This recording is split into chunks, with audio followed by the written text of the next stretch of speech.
A local group is working to return a National Historic Landmark to the St. Louis riverfront. We'll have that story next on City Corner.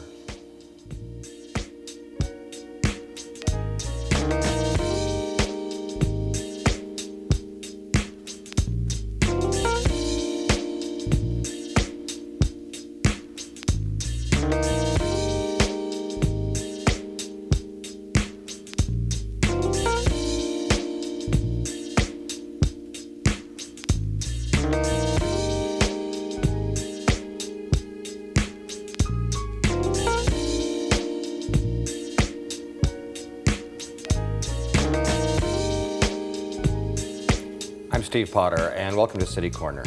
There's a local group that's working to return an old showboat to the riverfront in St. Louis, but it's a lot more complicated than you might think. The group is the Historic Riverboat Preservation Association, and joining us now is Jake Medford. He's on the board, and he's the vice president of the board. Hi, Jake. Welcome to the program. Hi, Steve. Thanks for having me. The Historic Riverboat Preservation Association is a non-for-profit group.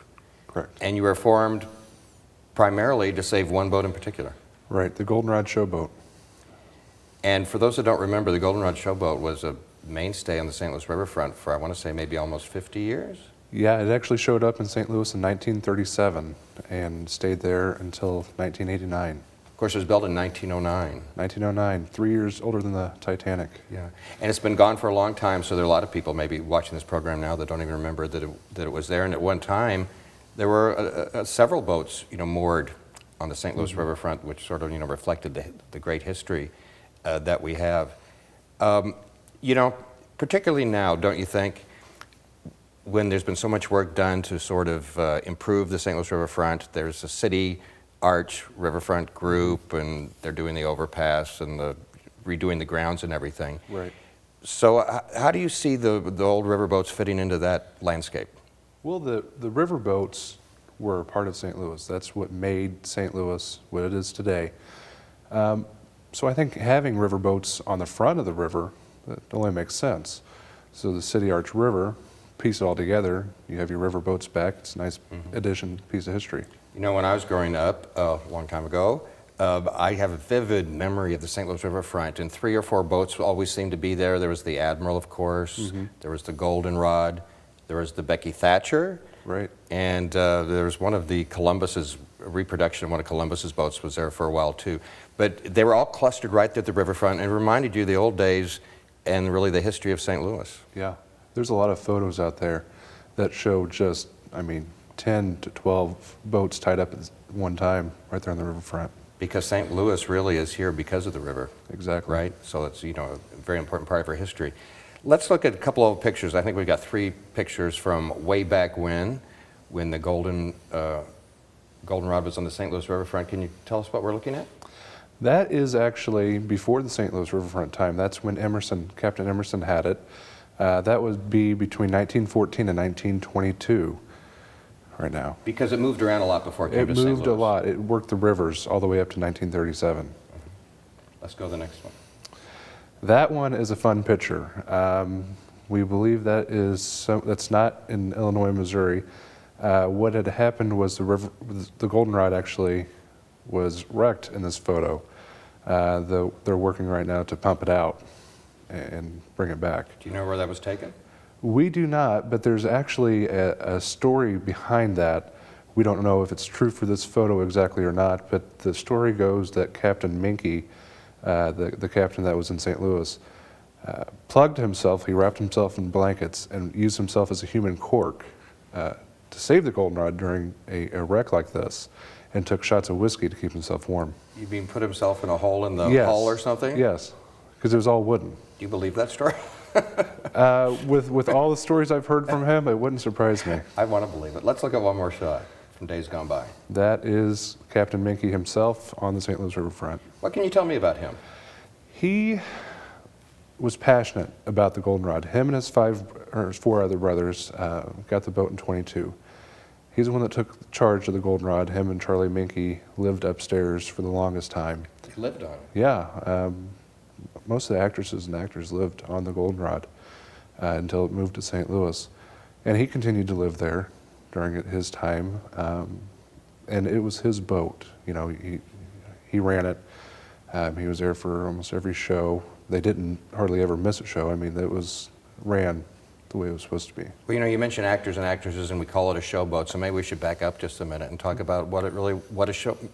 Maybe people don't even know what a showboat really was. A showboat was a floating theater, is essentially what it is, and that's something that was painted on the side of the Goldenrod at one time, was floating theater, to make it very simple. So what it was is a 1,400 seat theater that would go town to town, bringing melodrama performances, comedians, stuff like that to towns that... It's like a circuit. Pretty much, yeah. Go town to town and have entertainment for different people all the time. Mm-hmm. And it did that up until 1989 in St. Louis? It did not. It actually stopped doing that in '37. That's when it came to St. Louis and docked in St. Louis. Captain Minky, I guess, really liked it, so he decided to stay here. There was always a constant crowd with St. Louis. They really enjoyed the showboat, and they called it its home. Mm-hmm. And isn't it true, doesn't it have a claim to fame as perhaps being like one of the largest showboats ever built? It is. It is the largest. The largest and most elaborately decorated showboat ever. It was built 1909 for $75,000, which is about $1.36 million today. 200 feet long by 43 feet wide, all wooden. All right, so that was all wooden structure. Back then, the wooden boats going around would disappear like that. Because they'd be easily damaged. Easily damaged, yeah. And this one's still with us. Now, with a little cheat, though, because in 1947, they put a DPC barge underneath it, which is a Defense Plant Corporation barge. So it'd be like an iron or some sort of metal structure. Yeah, big steel. Steel. And it was used for World War II. They got that, they sunk that, floated the Goldenrod over it, shimmied it up, and there you are. So now it has a steel hull underneath of it that now makes it 240 feet long. Wow. Well, we'll talk about this more later, but let's touch on it right now. The reason you're trying to save it is because it needs saving. Right. Because after 1989, at some point, the city of St. Charles bought it. I think they had plans to renovate it. That never happened. They did. To a certain point. They renovated it, opened it up as the theater in St. Charles, on the St. Charles riverfront. It operated there until 2001. So then after that, that's when it really disappeared. And then it was moved up to Campsville, and it just been sitting idle. Is that it? Pretty much. And what kind of shape is it in? Rough. It's really rough right now. Now the exterior pictures that you see today, they really a tearjerker for the people that have been there before in the past.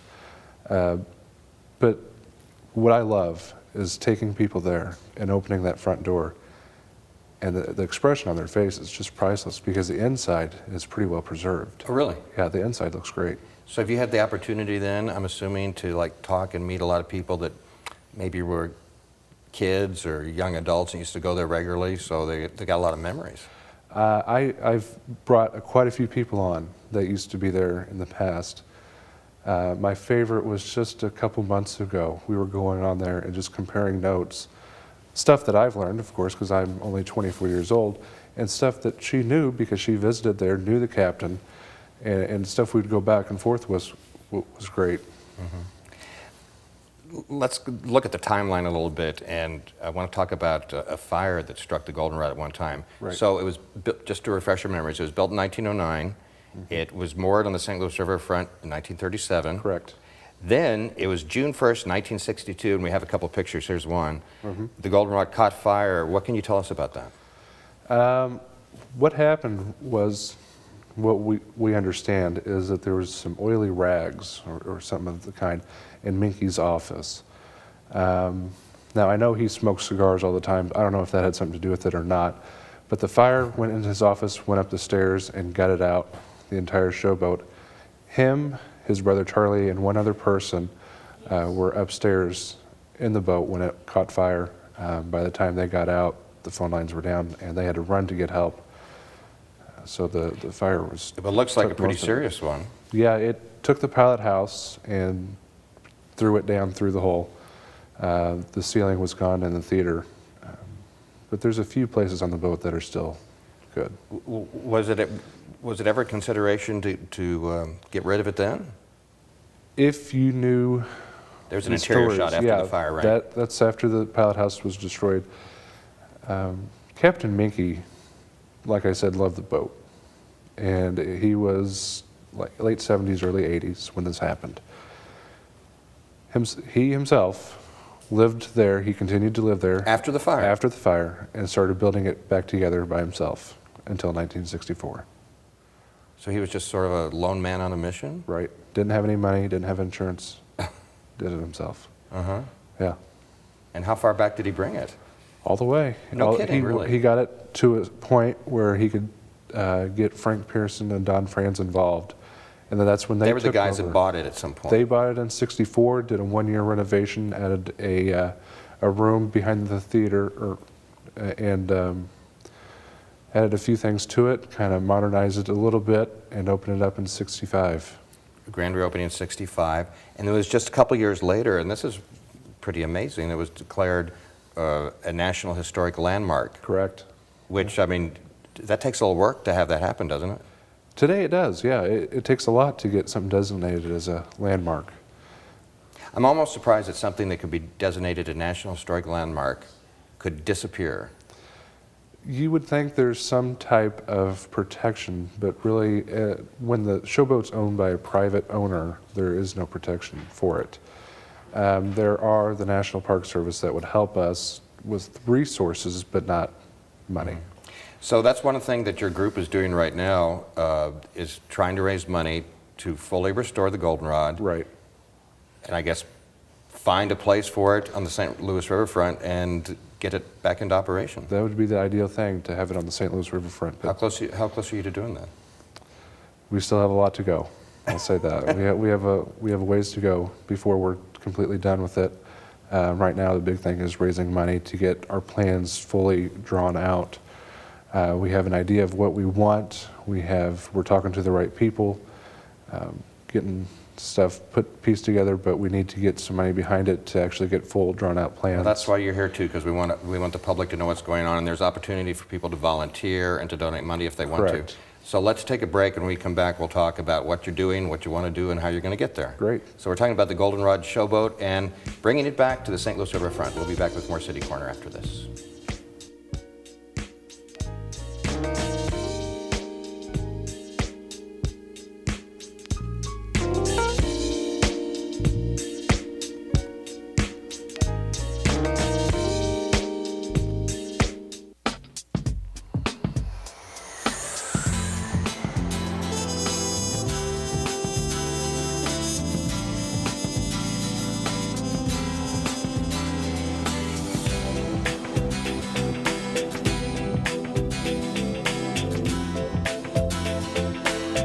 Experience St. Louis!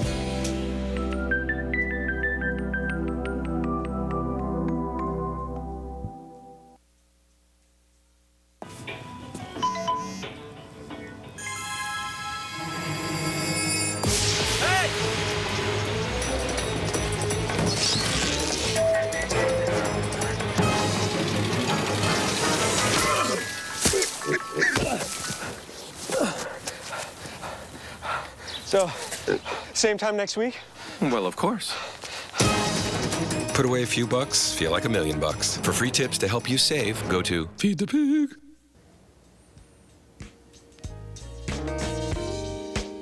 I'm Steve Potter. Welcome back to City Corner. We're talking about some efforts to bring the old Goldenrod showboat back to the St. Louis riverfront. Our guest today is Jake Medford. He's on the board of the Historic Riverboat Preservation Association. He serves as vice president. And how'd you get involved, Jake, and why? 4.5 years ago, my friend told me about the Goldenrod. We went up there and took photos and got really interested in the showboat itself. Ended up calling Steve. Up in Campsville, we're sitting Right, yeah, in abandoned, kind of. Campsville. Yeah. So I'm from Jerseyville, so it's only 30, 40 minutes away. Called Steve DeBellis and had a meeting with him. He said, "You guys are close, you take care of it. Make sure no one breaks in, stuff like that." And it grew from there over the past. So just your love of history and Love of history really got it started with me and just expanded. So we'll talk about goals more in just a little bit, but the goal of the group, as you're raising money right now, is to restore the Goldenrod to its former glory, Right. and try to find a place for it back in St. Louis. Correct. Well, the history is so fascinating. As we said before, it was first built in 1909, came to the St. Louis Riverfront in 1937. Let's look at some old shots, and you can maybe fill us in a little historical perspective about the Goldenrod. Sure. And we have some shots coming up. The Goldenrod showboat. There we go. What happened to it? Well, this is a good one. We believe it was over, I don't remember where exactly he said it was. I think it was in Ohio somewhere. And the river just dropped out before the Goldenrod could move out of there. And we had a person on Facebook ask if they had to pay extra for parking. Because it's in a parking lot. Well, that boat, between the fire, it's seen some rough times, hasn't it? It has. Let's go to the next shot. Who's that? That is Captain Minky after the fire.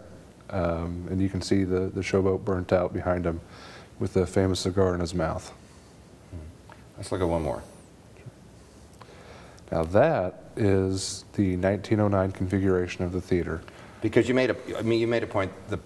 It was called a showboat because that's what it was. Right. And it was there for theater and musical reviews and whatever it might be. Exactly. And that shows the curtains, the paintings, everything. And it was known for being so elaborately decorated. Had the beautiful carpet, decorations like you would not believe. Okay, the Historic Riverboat Preservation Association. I want to thank a very nice lady by the name of Lisa LaRose who helped set up this interview, and she's one of your volunteers. So, you know, you're a board member, you have volunteers too. Talk about the people that are concerned about this and work on it.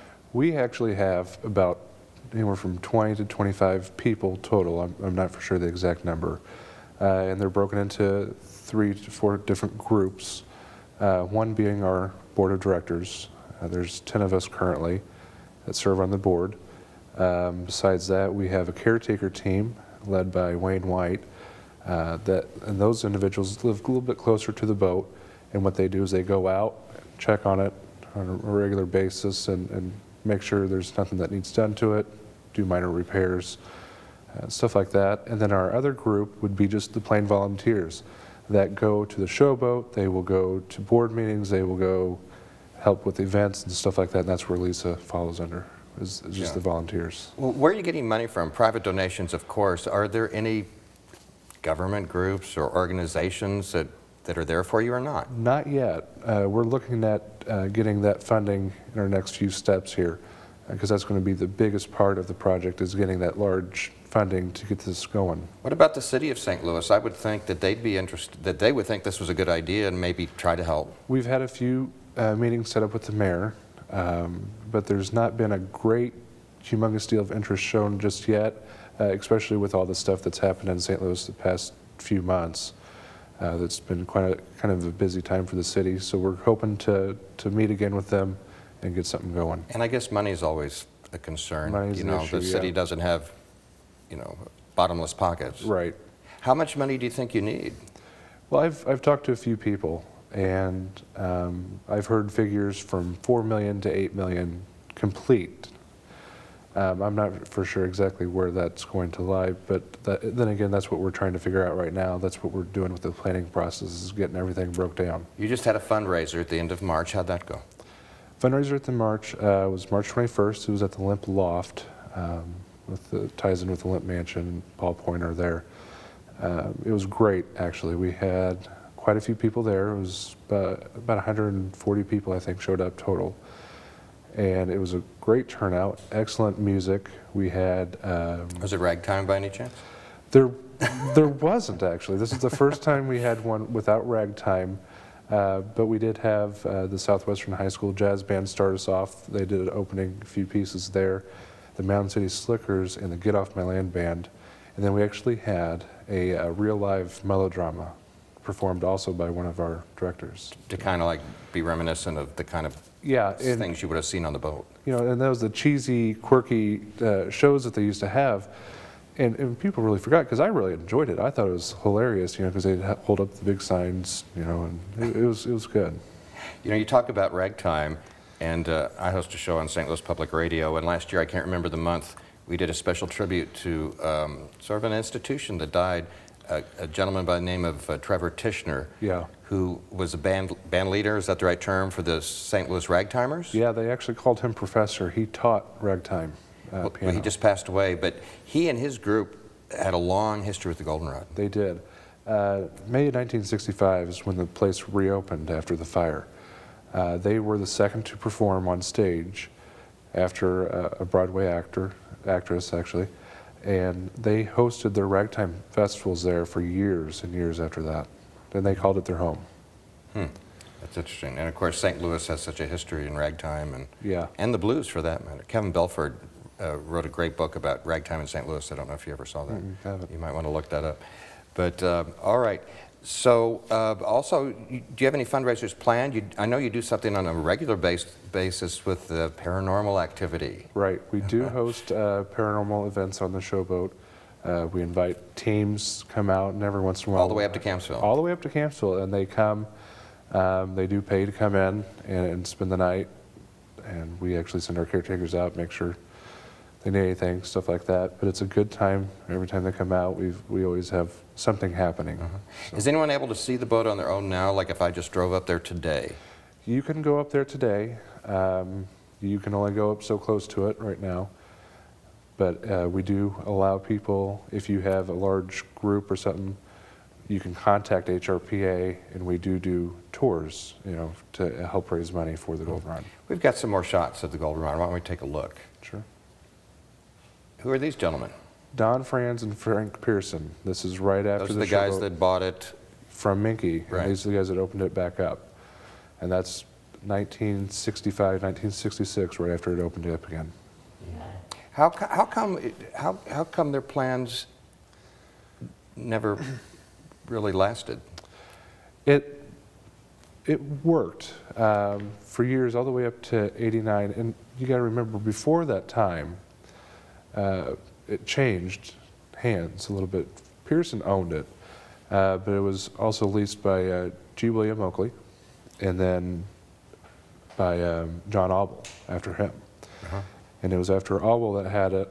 I've heard a few things that, how he had a few struggles with it. But after that, it ended its time in St. Louis. So I'm not for sure exactly what happened there. And after it was done in St. Charles and it was moored or parked, I know that's the wrong word, in Campsville, if it wasn't for you guys, would it just be sitting there falling apart?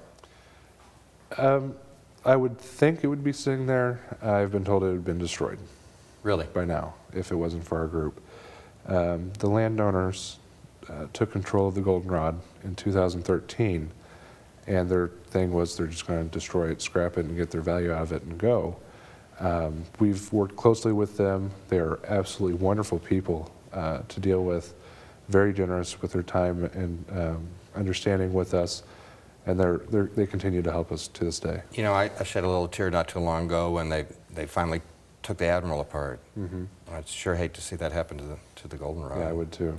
We looked at some of the pictures, Jake, and from the outside it looks a little rough. It does. We have some photos though, and you said earlier that the inside is not as bad as you might think. Right. So I think we have some recent photos from the inside of the Goldenrod. What are we looking at? There's actually a picture of me right there. Where are you? Right. Oh, there you are. Yeah. That was taken a few weeks ago at our last board meeting, actually. Inside the theater, so that's the theater lit up, looking out towards the seating area. But yeah, that's the theater. It looks good to today. Let's go to the next one. That's the stage. Well, that looks great. So you guys have been working on that evidently. I mean, that's not 40 years old, right? Right, we keep it clean inside there. The palm trees, though, that's a set from Joseph. That was the last performance set to perform on the Goldenrod St. Charles. And so the set stayed. We haven't taken it down or anything, so it's pretty cool. It's still there.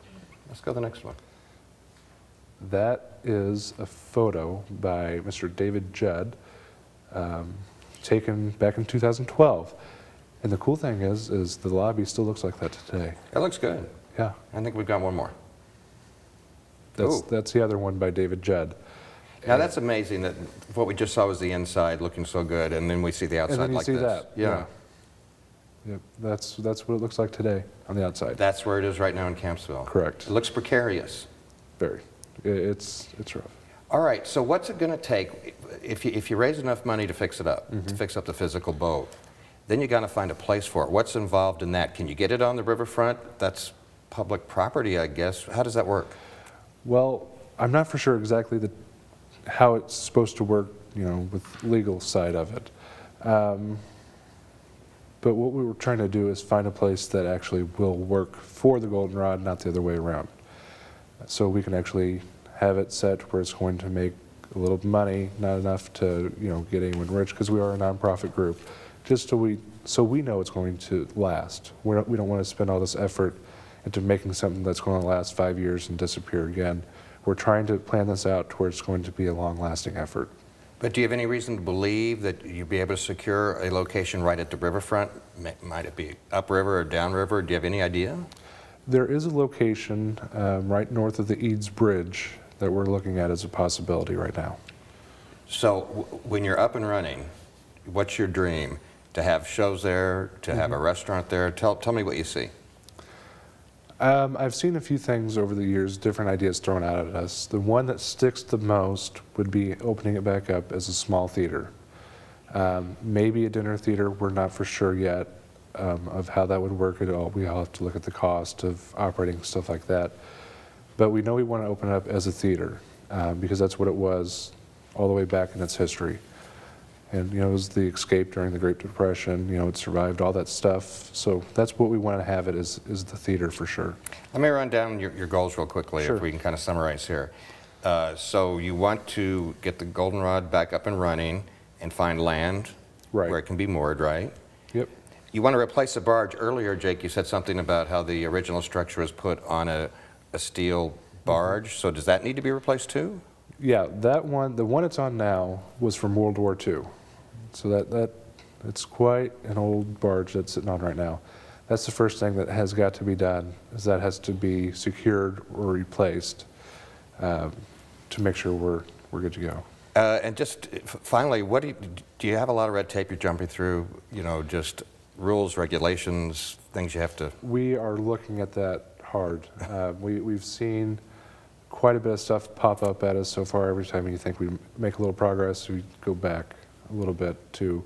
But that's with any project. But there are definitely opportunities if someone wants to donate money, they can support you that way, or even volunteer. Yeah, volunteering, donating, we're either way helps us a lot. So, if someone has an interest in the project, they can definitely come to us.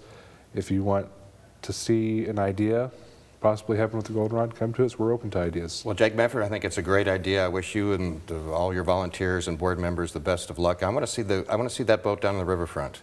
Oh, I do too. So I hope if people take a look at that information, go to your webpage. I know you have a Facebook page too. So Thanks so much, Jake. Well, thank you.